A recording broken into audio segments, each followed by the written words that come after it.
नमस्कार. हृदय स्वर या मालिकेत मी डॉक्टर अरुंधती भालेराव आपल्या सगळ्यांचं मनापासून स्वागत करते. प्रसिद्ध नाटककार, लेखक, प्राध्यापक, साहित्यिक डॉक्टर प्रदीप ढवळ यांनी लिहिलेल्या लेखमालेतल्या विविध लेखांचं अभिवाचन या माध्यमातून मी करते आहे.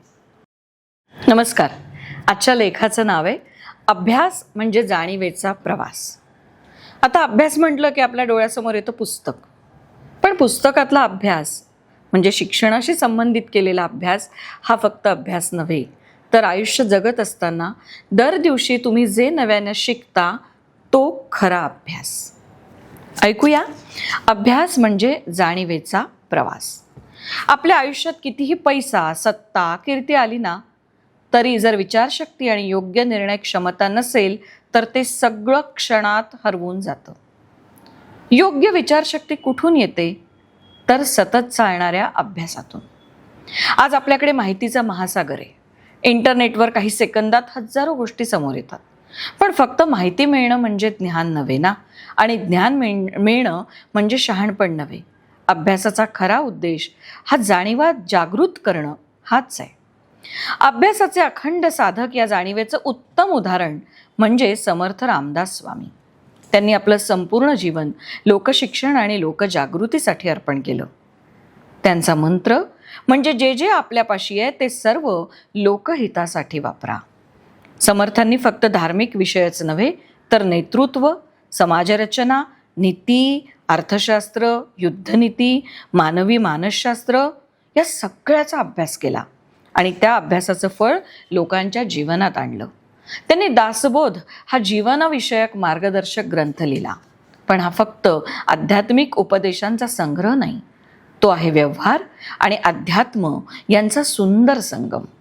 समर्थ रामदास सांगतात, दिसा माझी काहीतरी लिहावे, वाचावे, विचार करावा. याचा अर्थ रोज नवं काही शिकण्याचा संकल्प करावा. अभ्यास हा केवळ शालेय पुस्तकासाठी मर्यादित नसून तो जीवनाचा सोबती आहे. त्यांनी आपल्या शिष्यांना एक ध्येय दिलं, अभ्यास कधीही थांबवू नका. ज्ञान मिळालं तर ते वाया जाऊ देऊ नका. अभ्यास म्हणजे फक्त वाचन नाही, तो आहे समजून घेणं, विचार करणं, जीवनात उतरवणं आणि लोकहितासाठी वापरणं. समर्थ म्हणतात, विद्या उदंड शिकावी, परंतु प्रसंगामाजी चुकू नये. याचा अर्थ असा आहे, ज्ञान मिळवणं महत्त्वाचं आहे, पण त्याचा योग्य वेळी योग्य उपयोग करणं अतिशय महत्त्वाचं आहे. संत तुकाराम महाराजांनी अभ्यासाचं सार एका अभंगातून सांगितलं. घोडे काय थोडे वागविते ओझे, भावा विण वांझे पठणतर. साखरेच्या गोण्या बैलाचीची पाठी, तयाशी शेवटी कडुबा. याचा अर्थ, जसं बैल साखरेच्या गोण्या पाठीवर नेताना त्या गोडीचा अनुभव घेऊ शकत नाही, तसं समजून न घेता केलेलं पठण हे निष्फळ आहे. समर्थ रामदासांनी जाणीवा हा शब्द अभ्यासाच्या केंद्रस्थानी ठेवला. शिवाजी महाराजांना त्यांनी जाणता राजा म्हणून गौरवलं. जाणीवेतून आलेली कृती, जाणीवेतून घेतलेला निर्णय हाच खरा अभ्यासाचा उपयोग आहे. ते म्हणतात, जाणता देवाचा अंश, अज्ञानी तो राक्षस. म्हणजे ज्ञान माणसाला देवासारखा घडवतो आणि अज्ञान त्याला राक्षसासारखं करतं. इथे एक कथा सांगावीशी वाटते. एका वृद्ध गृहस्थांना सवय होती, ते रोज झोपायच्या आधी पुस्तकाचं एक पान वाचत. कोणीतरी विचारलं, एक पान वाचून काय होणार? ते हसून म्हणाले, एका दिवसात काही होणार नाही, पण 10 वर्षांनी मागे पहा, हजारो पानांचं ज्ञान तुमच्यामध्ये साठेल आणि हे साठवलेलं ज्ञानच एक दिवस तुमच्या निर्णयांना योग्य दिशा देईल.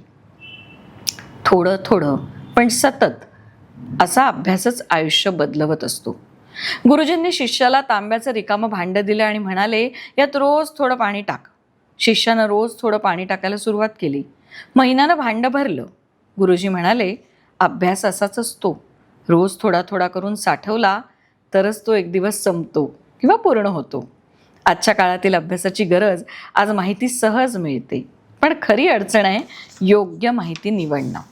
रोज किमान 30 मिनिटं वाचन, वाचलेलं स्वतःच्या शब्दात लिहिणं, चर्चेत भाग घेणं, अनुभवातून शिकणं हेच असू शकतं. आणि अभ्यासाचं खरं अंतिम ध्येय आहे लोकहित. समर्थ रामदासांचं जीवन सांगतं की अभ्यासाचं अंतिम ध्येय म्हणजे स्वतःचा आणि समाजाचा विकास.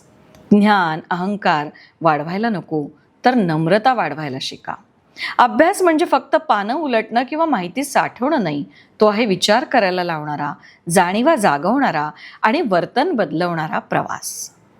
रामदास पुढे म्हणतात, अभ्यासावे स्मृतीचे तरंग, हेच तरंग आपल्या जीवनात प्रकाश आणतात. आणि म्हणूनच रोज काहीतरी नवशिका, ते जीवनात आणा आणि समाजासाठी वापरा. समर्थांनी किती सुंदर शब्दात सगळं सांगितलंय ना, कारण हाच अभ्यासाचा खरा अर्थ आहे. धन्यवाद.